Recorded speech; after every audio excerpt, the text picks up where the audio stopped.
and hi, and welcome back for my second, in fact, weekly Love Notes with Emily. I heard from a few of you last week after the Love Notes that you love them, which is so exciting. It made me very, very excited. I also heard from Nick Danu, a listener in Canada, that she even likes the name Love Notes, and I should keep them all year round. So double excitement, double the yay, double the eep. All right, here we go. Anyway, that's the kind of feedback that I want. I just want to know whether or not you like them or don't like them. It doesn't have to be that you like them. It doesn't have to be positive feedback. That's the kind of feedback I want. But I will say that specific feedback, that very kind feedback, fueled my excitement even more for today's voice memo session with me. And I was already excited. So that just really took me to the next level. Buckle up. This week, I wanted to share with you 5 things that I have done or have been doing consistently that are big time happiness boosters, okay? Dopamine hits without the crash, without the cost, or selling your soul to social media or something like that. So let me tell you how I came up with this idea. As I was out snowshoeing last Saturday, I was thinking about this episode, and I was thinking of different stories and lessons of the past week, and then I was like, you know what? Snowshoeing. Well, not only snowshoeing, so don't worry if you can't snowshoe or if you hate snowshoeing, but snowshoeing. Snowshoeing has been a huge game changer for me the past 4 or 5 weeks. So let me explain what I mean. You may know, I live in New Hampshire. And we have had a very cold January. We also had lots of random heavy snowstorms. Not heavy snow, but just lots of snow. And it was putting the kibosh on fun left and right. But it's been frigid. I haven't really wanted to do anything with people. I haven't really wanted to move my body as much as I know I should be.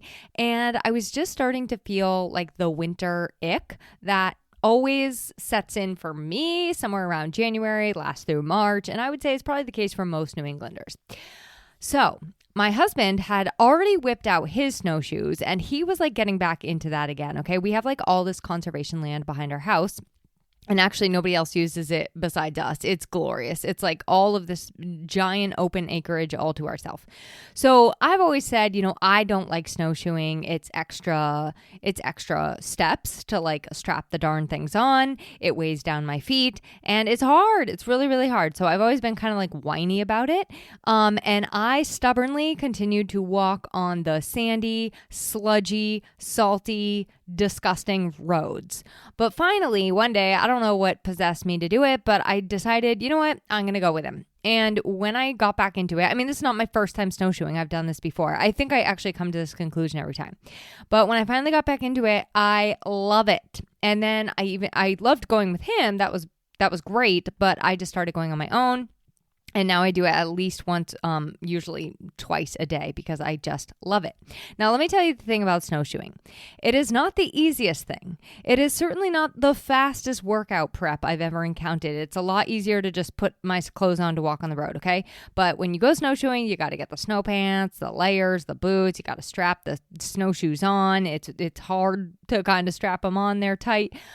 But it is incredibly mood boosting over the long term. And so the woods are more mood boosting than the road, right? So out back, Jason, my husband, he forged all these new trails in the woods. And what's really fun is because we're true dorks, we compare notes about which routes we took. But this brings me to happiness booster number 1, which is be a 2%er. Now, this is not my own wording, unfortunately. I think it's great wording. I have this app called Waking Up. And I didn't jump on the bandwagon of this 14-day challenge, but my husband and I both have the app, and they had a 14-day challenge all about real attention. And the day 12 of the challenge was be a 2%er, and he had forwarded it to me. He sent it to me via email. Here's what it says. Be a 2%er. Most people take the escalator. Most people drive to the corner store. Most people sit through the business call. They're not bad habits. They're just easy ones formed by default. But growth rarely happens by default. It often requires the more effortful, less convenient options that in a world designed for comfort and efficiency must be chosen. So today's challenge is to do something physically the harder way. Take the stairs instead of the elevator, walk to and from an errand, stand for a call instead of sitting, whatever you're, capable and able to do. So I did this on several days. What I did actually to start was I would start walking up the stairs more slowly. And when I did, I was like really putting the emphasis on my leg muscles, kind of making it like a lunge, or sometimes I would take the stairs two at a time, or sometimes I would do multiple trips up and down the stairs when I could have just carried everything up in one, right? So my goal was to take the longer, slower way to do something. And to that extent, snowshoeing is very much the same for me. And as I've been doing that daily, it truly has been a game changer for my psyche. I mean, I was really stuck in those winter blues. So I love this last quote. I'll give you one last quote on this topic. This is by Michael Easter. In a world engineered for comfort, 98% of us unconsciously take the easy route. So give that one a think. Happiness booster number 1. And if that one calls to you, maybe that's one of the 5 that you try today. I bet what you will experience after the harder choice, after the not easy route, is happiness and dopamine, the kind that comes from a harder, slower, more effort-filled task well done. Now, for more on this, it just so happened to come at exactly the right time. I highly recommend checking out the episode of Good Life Project. Amy Bolduck, my fellow New England podcast grouper, she sent me the episode titled A Different Take on Excellent That Changes Everything. I'll include it in the show notes, but my favorite quote in that episode was when host, Jonathan, he said, "When we perpetually optimize for what is right in front of us, it doesn't mean we're optimizing for the long term and a life well lived." And I just think the whole thing is really about how excellence is a choice, and it really is about those long-term celebrations, those long-term wins. So I'll include a link to that episode in the show notes. It's about an hour long. I do highly recommend giving it a listen, especially before next week's 4th and final installment of the 4 agreements. Always do your best. The 2 go hand in hand. They are synchronicity at its finest. Okay, happiness booster number 2. Texting, calling, reaching out to somebody you haven't talked to in a while. Tell them you love them, ask them how they're hanging in there, how they're doing, send them a just thinking of you message, a Voxer message, a voice memo. Ironically, this was also part of the 14-day challenge. And when Jason read it to me, no kidding, at that exact moment, I was texting somebody I have not talked to in a while to check back in on them. So it opened up a great conversation for me, and off we went. Now, I am not usually a big phone talker or phone person, never really have been, but I'll say this, I never regret when I have a phone conversation with somebody that I love. I never regret checking in on somebody that I love. So just make sure if you decide to do this happiness booster, make sure that you're choosing a person who will in fact put cash in your happiness bank, or you'll at least be an even exchange, not somebody that's going to completely drain you, because that kind of defeats the purpose. Although I don't know, maybe that could be an act of kindness, and then you feel happier, and so then you kill 2 birds with one stone. But happiness booster number 2, text, call, reach out to somebody you haven't talked to in a while. Happiness booster number 3, writing a handwritten letter. Do you remember those? I mean, seriously, do you remember them? I used to write letters all the time as a kid. I had any pen pal that would take me, all ages, stages, different countries, different states. It's how I kept up with everybody. So recently I read the book, The Correspondent, written by Virginia Evans. Very good book. It is written entirely in letters and emails. No narrative, just letters and emails. And it was so good. I was so impressed with her ability to craft an entire novel like that.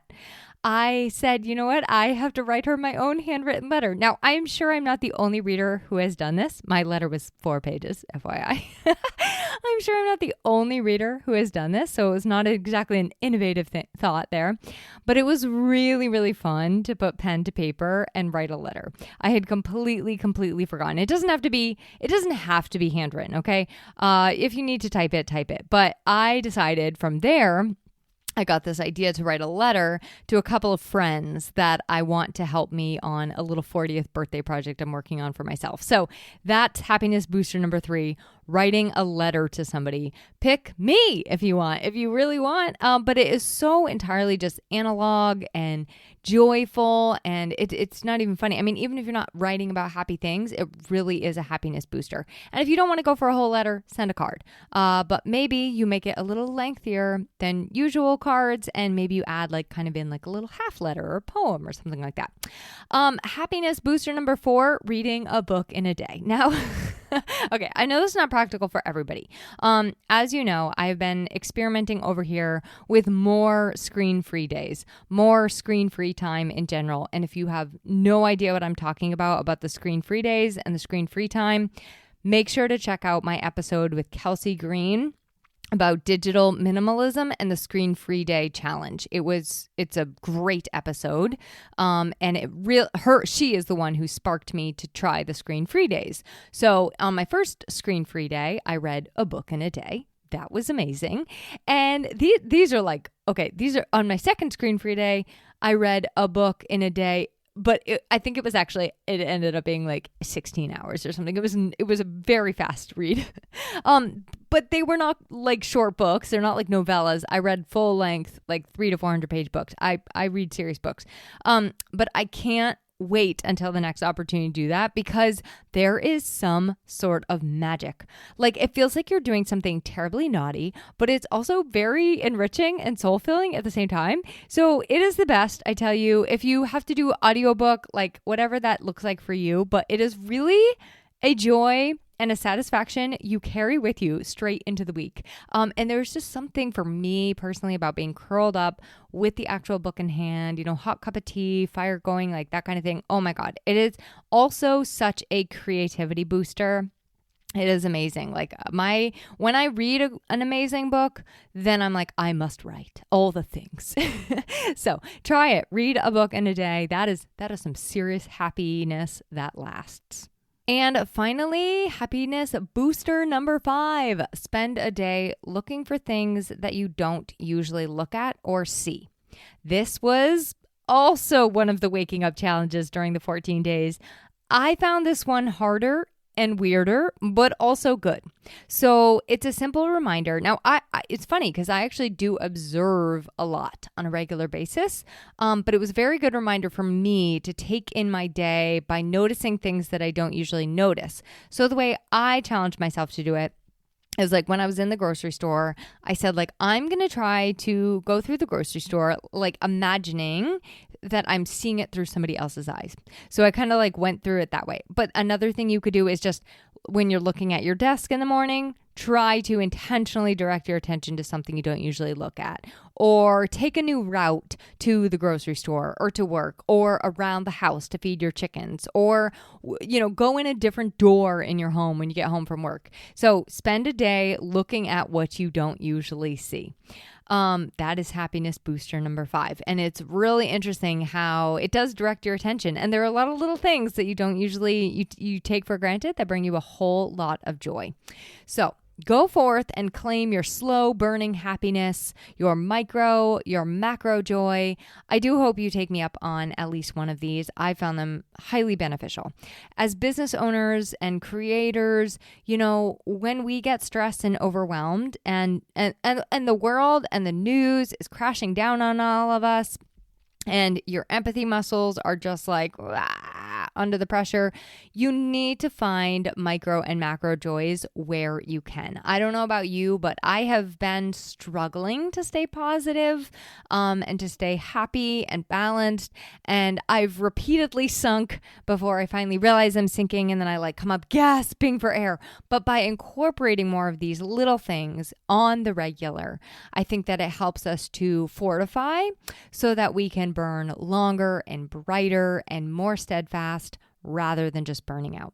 So in closing this week, one more podcast episode I want to share with you. Check out the show notes. These are all in there. I don't usually listen to this one, but my friend Crystal and she's a fellow copywriter. We kind of swap everything about life basically. And she said, oh my God, you have to listen to this one.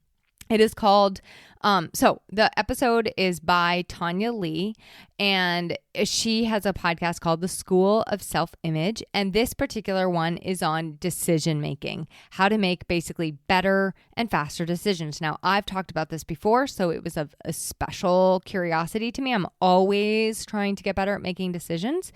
And there's so much in there that I loved. It's a really good listen. It's a quick listen. So there you go.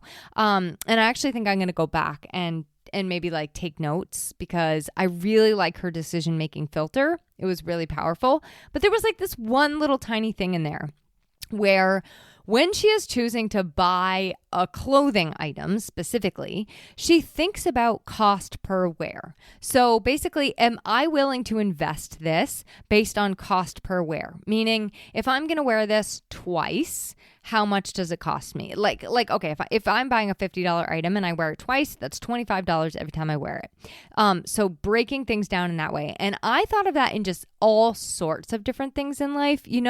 Like when we are choosing to invest in the thing, what if we broke it down to cost per use, cost per joy, cost per whatever, right? So it was a really, really good little like micro lesson inside the bigger journey of the podcast, which was fantastic. And it was really, really powerful and great. And I really started thinking of things in a different way. So, okay, on that note, that was a lot of resources. That was a lot of love. And I will see you next week for more of it. Thanks for joining me on this week's episode of Small Business Casual. If you want more business advice that's a little quirky, not too buttoned up, one less accessory, and just right, visit my website, emilyaborn.com, and connect with me over on Instagram @EmilyAborn. I'll be here, cozy slippers in hand, to help you design a business you love.